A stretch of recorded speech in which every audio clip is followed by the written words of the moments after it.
பாசத்துக்கும் பஞ்சம் கிடையாது. தென் மாவட்டத்துல எந்த பகுதி எந்த கிராமத்துக்கு நான் சென்றாலும் இந்த அளவுக்கு நீங்க உணர்வோடு பாசத்தோடு நீங்க வர வைக்க வர வழியில, அதாவது நான் நடந்து வரும்பொழுது அனைத்து பகுதிக்குங்களே வெடி அதிகமா எல்லாரும் பயன்படுத்துறீங்க, மாலைகளும் எல்லா மேடையிலையும் நீங்க பயன்படுத்துறீங்க. ஒரு சின்ன ரிக்வெஸ்ட், இந்த மேடை மூலியமாக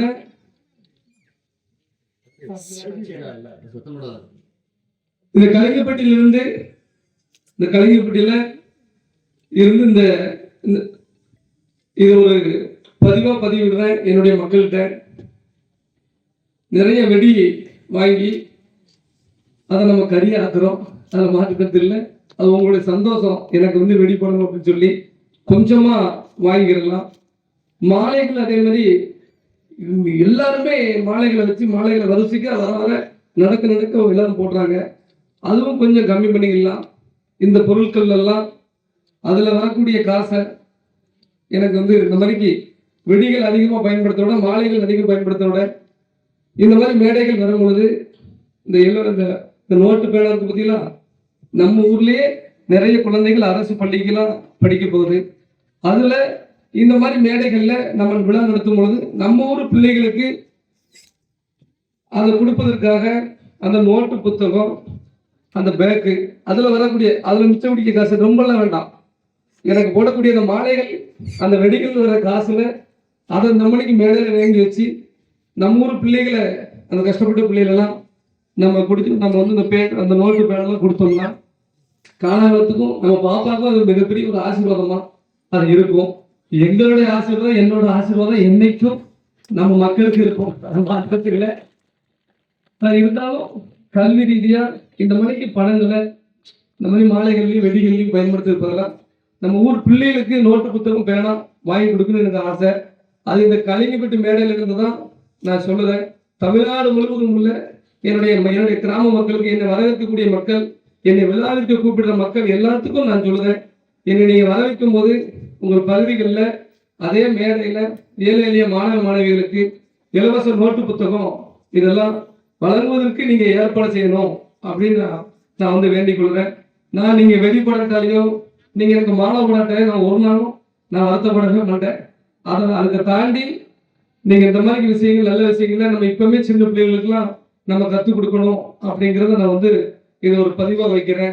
ஏற்கனவே சொல்லியிருக்கேன், சால்வைகள் எனக்கு அதிகம் போட வேண்டாம் அப்படின்னு நான் ஏற்கனவே சொல்லியிருக்கிறேன். என்னை சந்திக்க வரக்கூடிய உறவுகள் சால்வை வாங்கிட்டு வராங்க, நோட்டு புத்தகம் பேனெல்லாம் வாங்கிட்டு வாங்க, இல்லை நல்லா படிக்கிறதுக்கு புத்தகம் வாங்கிட்டு வாங்க அப்படிங்கிறத சொல்லியிருக்கேன். ஏன்னா சால்வை எல்லாருமே ரொம்ப தான் போது பார்த்துக்கோங்க.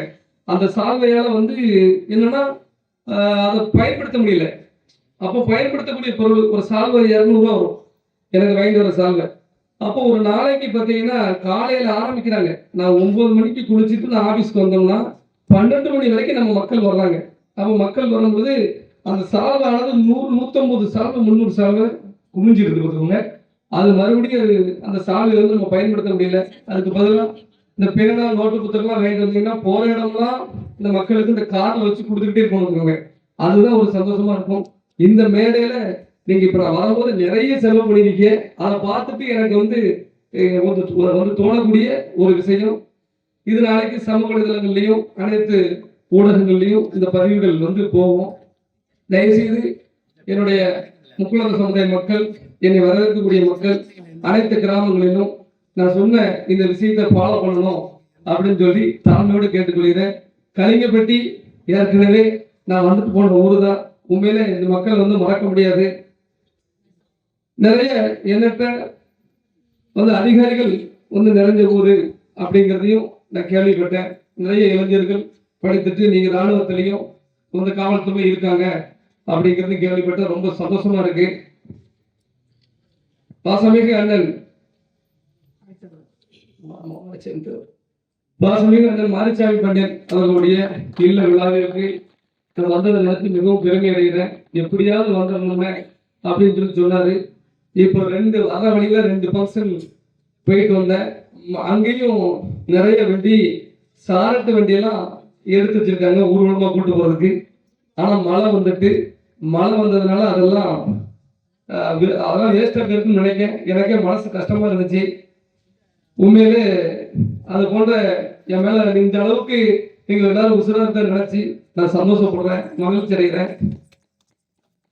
2026 சட்டமன்ற தேர்தலில் நீங்க கவனமா முடிவெடுங்க அப்படின்னு எல்லாரும் என்கிட்ட சொல்லிக்கிட்டு தான் இருக்காங்க. எல்லா மக்களும் சொல்லிட்டு இருக்காங்க. என் மீது எந்த அக்கறையும் இல்லாத, என் மீது எந்த பாசமும் இல்லாத, நான் ஒழிய வேண்டும், அதாவது என்னை ஒழிக்க நினைக்கக்கூடிய ஒரு சில கும்பல்கள் நான் எடுக்கக்கூடிய முடிவு அவங்களுக்கு எந்த ஒரு பிரச்சனையும் கிடையாது. அவங்களால எனக்கு எந்த ஒரு பிரச்சனையும் இல்ல. அந்த கும்பல்களுக்கு இந்த கணினிப்பட்டி மேடையிலிருந்து நான் ஒரு பதவி வச்சுட்டு போறேன். நீங்க எந்த காரணத்தை கொண்டு எங்களை நினைச்சு வருத்தப்பட வேண்டாம்.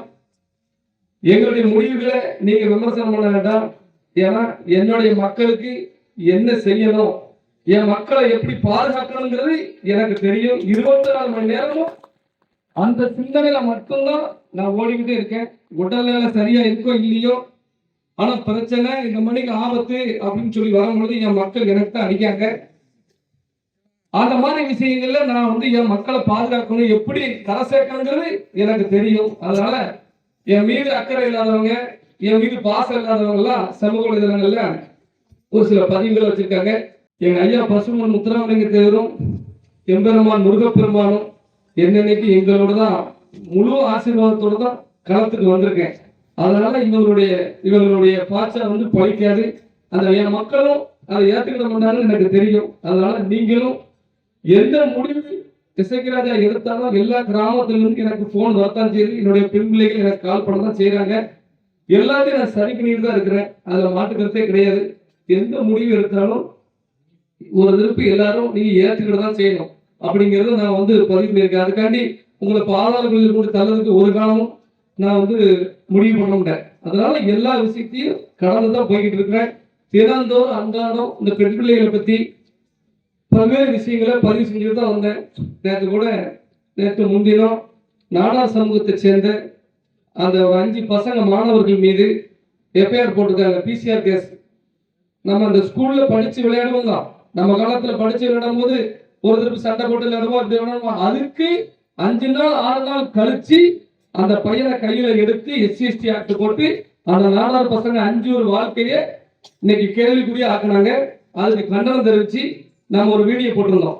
இந்த மாதிரிலாம் தப்பு, தமிழக முதல்வர் இதுக்கு நடவடிக்கை எடுக்கணும், தூத்துக்குடி மாவட்ட காவல்துறை உடனடியா அந்த 5 பேர் மீதான எஃப்ஐஆர் ரத்து பண்ணணும் அப்படின்னு சொல்லி வீடியோ போட்டிருந்தோம். இது அநியாயம். இது அந்த பசங்க விலக்கு பிடிச்ச பசங்க மேலையும் பிசிஆர் கேஸ். அப்ப அவன் படிச்சு நாளைக்கு முன்னுக்கு வர முடியாது அப்படின்னு சொல்லி சாதி மதம் இல்லாம பாதிக்கப்பட்ட மாணவர்களுக்காண்டி நம்ம குரல் கொடுத்தோம். இன்னைக்கு தற்போது கிட்டத்தட்ட ஒரு 2-3 மணி நேரம் இருக்கும். அந்த பசங்க மீது உள்ள வழக்குகளை ரத்து பண்ணிட்டாங்க. தூத்துக்குடி மாவட்ட காவல்துறை ரத்து பண்ணிருக்கு. ரத்து பண்ணிட்டு எனக்கு கால் பண்ணி சொன்னாங்க, எஸ்ஐஜி உங்களுடைய வீடியோ பதிவை பார்த்திருந்தோம், நிறைய பேரும் சொல்லியிருந்தாங்க, அதை விசாரணை பண்ணணும், அது பொய்ன்னு சொல்லி அதை ரத்து பண்ணிட்டோம். எஸ்ஐஜி நீங்க அதிகாரப்பூர்வமா கூட நீங்க அறிவிச்சுக்கோங்க. அந்த இனிமேல் அந்த மாணவர்கள் சுலபமா இருக்கணும் அப்படின்னு சொல்லி பள்ளிக்கு போறதுக்கும் ஏற்பாடு பண்ணிட்டோம் அப்படின்னு சொல்லி சொன்னாங்க. ரொம்ப சந்தோஷம். ஏன்னா பாதிக்கப்பட்ட மக்கள் எந்த மக்களா இருந்தாலும் நம்ம குரல் கொடுப்போம். அதுல ரொம்ப ஏன் என்னைய தொடர்ந்து அவங்க சமூக வலைதளங்கள்ல அவதூறு பரப்புறாங்க, பேசுறாங்க அப்படின்னா, விருதுநகர்ல அதாவது ஒரு விஷயத்த சொல்றதுக்கே மன சங்கடமா இருக்கு. பார்த்துக்கோங்க, விருதுநகர்ல ஒரு தேவமார் பிள்ளை 18 வயசாகி 2 நாள் ஆகுது. இந்த 15 நாளா 20 நாளா 9 பிள்ளைகளை ஏமாத்தி கூட்டிட்டு இருக்காங்க. 18 வயசு 2 நாள். 18 வயசு எப்ப ஆகுதுன்னு பாருங்க அப்படின்னு சொல்லி. இது உங்களுக்கு தெரியுமா? யாருக்காவது இது தெரியுமா? இது எனக்கு தான் தெரியுது. ஏன்னா எனக்கு தான் போன் அடிக்காங்க. அந்த தாய் தரப்ப எனக்கு தான் போன் பண்ணி என் பிள்ளைய கூட்டு போய் வச்சுட்டாங்க. சட்டம் இன்னைக்கு அவனுக்கு சாதகமா இருக்கு. சட்டத்தை அவன் பயன்படுத்தி இந்த பெண் பிள்ளைய 18 வயசு பிள்ளைய கூட்டு போய் எப்படி வாழ்வான்? அந்த நாய் கஞ்சா பொறுக்கி, அந்த நாயை பத்தி உடனே விசாரிக்கிறேன். யாரா என்ன பார்க்குற தெருவில் போற கஞ்சா பொறுக்கி அவனுடைய வேலை சாவு வீட்டுல கொட்டடிக்கிறான். அந்த பிள்ளையை கூட்டி போயிருக்கான். அந்த தகப்ப உண்மையில தேவை சிந்திக்கு இதுக்கெல்லாம் நிறைய விஷயங்கள் பண்ணுவாரு. அவர் பிள்ளையே எப்படி போகும்பொழுது அந்த தகப்பை எப்படி உயிர்வாழ்வான்? இப்படி விருதுநகர் மாவட்டத்துல நிறைய பிள்ளைகளை கூட்டு போய் 1 மாசம் 2 மாசத்துல நடுவட்டில் விட்டுருக்கான். அதனால தான் சொல்றேன், வீதி வீதியா பெண் பிள்ளைகளை பத்திரமா பாதுகாக்கணும். ஏன் அன்பை செலுத்து அப்படின்னா, தகப்பு வேலைக்கு போயிருந்தாப்ல அண்ணன் தம்பி நம்ம வந்து கரண்ட் போல இருக்கிறோம், அக்கா தங்கச்சி மேல பாசம் வைக்க முடியும். அப்ப இந்த பொட்ட பிள்ளை என்ன ஆயிடும், நம்ம மேல பாசம் செலுத்துறதுக்கு யாருமே இல்லையே அப்படின்னு நினைக்குமா, வயசு போல தானே. அதனால சொல்றேன், இளைஞர்கள் சொல்றேன், பெரியவர்கள் சொல்றேன், அடுத்தடுத்து நடக்கக்கூடிய விஷயங்கள் எல்லாம் ஏற்றுக்கொள்ள முடியாத விஷயங்கள் நம்ம சமூகத்தில் நடந்துகிட்டு இருக்குன்றத நீங்க எல்லாம் நினைங்க. தொடர்ந்து போனதுக்கு இன்னைக்கும் போனதுக்கு இன்னைக்கும் 18 வயசு ஆன உடனே ஒரு பிள்ளைய தூக்கிருக்காங்க, 9 பிள்ளைய தூக்கிருக்காங்க. காதலிங்கிற போர்வுல பிள்ளை சொல்லு, நான் வரவே மாட்டேன் அப்படி, நான் வரவே மாட்டேன், எனக்கு அவன் தான் வேணும். எப்படி 18 வயசுல முடிவு பண்ண முடியும் அவன் தான் வேணும்னு? அவங்க பெண் சொல்றேன், உங்களை உசுரா உங்களை தாயா உங்களை குலதெய்வமா வளர்த்த தாய் தந்தைக்கு துரோகம் பண்ணாதீங்க, அண்ணன் தம்பிக்கு துரோகம் பண்ணாங்க, தாய் மாமனுக்கு துரோகம் பண்ணாங்க. தலை நிமிர்ந்து நடக்க முடியுமா? தாய் மாமன் காதலை எதிர்ப்பு கிடையாது. காதலை நான் எதிர்க்கல, நாடக காதலாம் எதிர்க்கிறேன். நாடக காதல் காதலிச்சு தெருவில் விட்டுட்டு போயிருந்தான் அத்தனை குடும்பம். அப்ப இதெல்லாம் எப்படி ஒரு தகப்ப சொல்ல முடியுமா? ஒரு தாய் வந்து சொல்ல முடியுமா? தற்கொலை பண்ணிட்டு போயிருந்தாங்க. அப்ப தாய் தப்பு செத்தாலும் பிரச்சனை கிடையாது, நமக்கு நம்ம பண்ண காதல் தான் முக்கியமா? உங்களை நம்பிதானே படிக்க அனுப்புறாங்க. இந்த பொட்ட பிள்ளைகளை நம்பிதானே படிக்க, நம்ம பொட்ட பிள்ளை பெரிய ஆகணும் அப்படின்னு சொல்லி நம்ம பிள்ளை ஒரு ஐபிஎஸ் ஆகணும், ஒரு தாசில்தார் ஆகணும், அந்த பொட்ட பிள்ளைகளை படிக்க அனுப்புறாங்க. அப்ப அந்த இடங்கள்லாம் இப்படி வந்து ஒரு சில விஷயங்கள் பண்ணிட்டு போகும்பொழுது நாளைக்கு உங்களுக்கு ஏதாவது ஒரு ஆபத்து இருந்தா ஒரு தாய் தாப்பை எப்படி உசுரோட வாழலாம் அப்படின்னு நினைக்கணும்னு சொல்லி எனக்கு இந்த இடத்துல நான் வேற ஒரு யோசனையில வந்தேன், ஏதோ ஒரு வேற ஒரு மைண்ட் செட்ல வந்தேன். வரும்போது ஒரு சில போன் கால்களால கொஞ்சம் எமோஷன் ஆயிட்டு, யாரும் கவனம் வைக்க வேண்டாம், பொட்ட பிள்ளையில கவனமா வளைங்க. ஆண்கள் இளைஞர்கள் பாசம் செலுத்துங்கயா, தயவு செய்து சொல்றேன், பாசம் செலுத்துங்க. நீங்க அன்பை செலுத்தாதாலையும் நம்ம வந்து மது அருந்ததுனாலையும் ஒரு சில விஷயங்கள், ஏகப்பட்ட விஷயங்கள் நடக்கு. இதெல்லாம் நீங்க என்னைக்கு நீங்க புரிஞ்சுக்கிறீங்கன்னு தெரியல. அடுத்தடுத்து பாதிப்புகள் நடக்கு. இளைஞர்கள் குடியை விடுங்க, மது அருந்தாதீங்க, உடலை பலப்படுத்துங்க, விளையாட்டு பொருள் உபகரணங்கள் வாங்கி விளையாடுங்க. அடுத்தடுத்து விளையாட்டு துறையில ஈடுபட்டு பிள்ளைகளை படிக்க வைங்க. முதல்ல படிப்பு சம்பந்தப்பட்டதுக்கு எல்லாரும் சப்போர்ட் பண்ணுங்க. ஒவ்வொரு ஊருக்கும் வழக்கறிஞர்களை உருவாக்குங்க, உங்களை பாதுகாக்கணும். நான் ஊரா போற முதல்ல இருப்பேன். என்னை இப்ப கங்கணம் கடிக்கிறதுக்கும் எனக்குன்னு ஒரு சில இன்னைக்கு என்னுடைய வாகனம் கடந்து போறதையே குறிப்பிட்ட சமுதாயத்துக்கு பிடிக்கல. பல இடங்கள்ல பிரச்சனை சந்திச்சு இதை பெருசாக்க கூடாது, இளைஞர்கள் வாழ்க்கை வம்பா போக கூடாது கடந்து போய்கிட்டு இருக்கிறேன். 500 பேர் 1000 பேர் நிக்கிற இடத்துல வம்புக்குன்னு சொல்லி வந்து கோஷம் போடுறான் கடந்த ஒரு வாரத்துக்கு முன்னாடி கூட.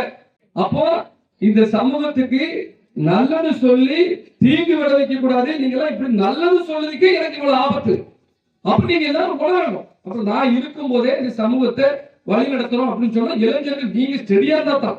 நீங்க நம்பிக்கிட்டு அழைஞ்சிங்கன்னா நீங்க ஊரையும் காப்பாற்ற முடியாது, பெண் பிள்ளையும் காப்பாற்ற முடியாது, குடும்பத்தையும் காப்பாற்ற முடியாது, எதையும் காப்பாற்ற முடியாது. நான் உங்களை நம்பிதான் தெருவா இந்த மக்களை சரி பண்ணிடணும் அப்படின்னு சொல்லிட்டு அலையினேன். அதை எல்லாரும் நீங்க எல்லாம் வந்து புரிஞ்சுக்கிடுங்க. மிகப்பெரிய ஆபத்துல நம்ம இருக்கோம், அதை நீங்க உணர்ந்துக்கோங்க. அதனால ஒற்றுமை தான் நம்ம மக்களை காப்பாற்றும், ஊரை காப்பாற்றும். ஊர் மக்கள் அனைவரும், கலிங்கப்பட்டி மக்கள் அனைவருமே ஒற்றுமையோடு இருங்க. பக்கத்து ஊர் தேவமாக இருந்தாலும் அது அடுத்த ஊர் தான் நினைக்காங்க. தேவமான பிறந்த எல்லாரும் தேவமாக தான் சொல்லி எல்லாரும் நீங்க ஒற்றுமையோடு இருங்க. கடைசி வரைக்கும் உங்களுக்கு உசுருக்கு உசுரா இருந்து பாதுகாக்கிறது தான் இந்த பிஎம்டியோட வேலை. மிக முக்கியமான விஷயம், கட்சியை நான் வந்து இது வரைக்கும் இயக்கமா இருந்தேன், இயக்கமா வச்சிருந்தோம், கட்டமைச்சிருந்தோம். டெல்லியில கட்சி பதிய கொடுத்துட்டேன். இந்த தேவமார்க்குன்னு ஒரு கட்சி பிஎம்டி இன்னும் 10 நாள்ல உருவாயிரும், கட்சியும் ஆயிரும். அதுக்கப்புறம் நம்ம எந்த இடத்துலயும் நம்ம வந்து ஆளுங்கட்சி எப்படி இருக்கு, எதிர்கட்சி எப்படி இருக்கு, அந்த இடத்துல நம்ம கொடி ஏத்தலாம், போர்டு நட்டலாம்.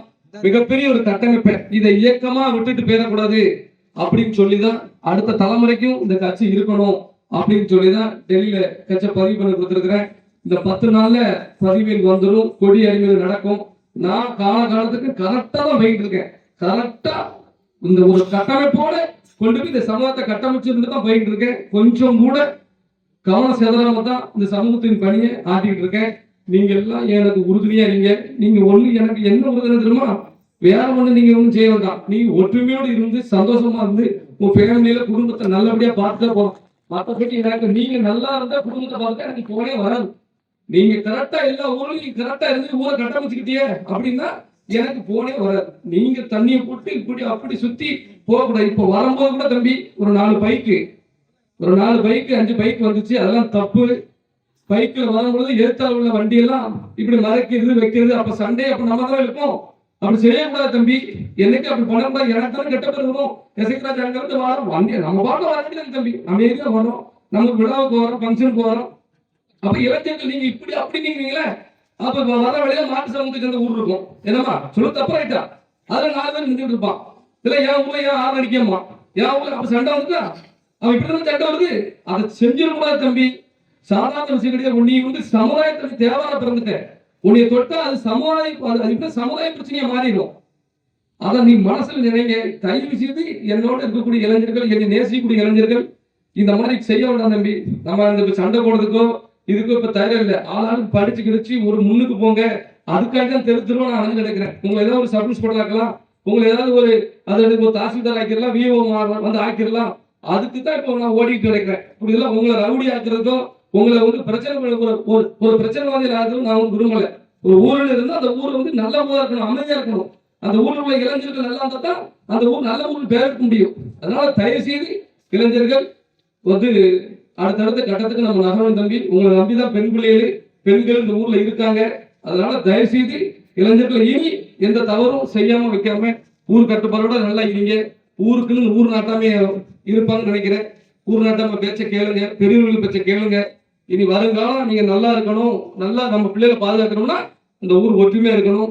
தேசிய தலைவர் எங்க ஐயா பசும் முத்தரனுடைய ஆசி என்னைக்கும் இந்த மக்களுக்கு இருக்கும். நானும் கடைசி வரைக்கும் உங்களுக்காண்டி உழைச்சிக்கிட்டு தான் இருப்பேன், பேசிக்கிட்டே இருப்பேன், பாதுகாப்பேன். என்னை வரவேற்ற ஊர் மக்கள் அனைவருக்கும் நான் நன்றி தெரிவித்துக்கிறேன். நன்றி.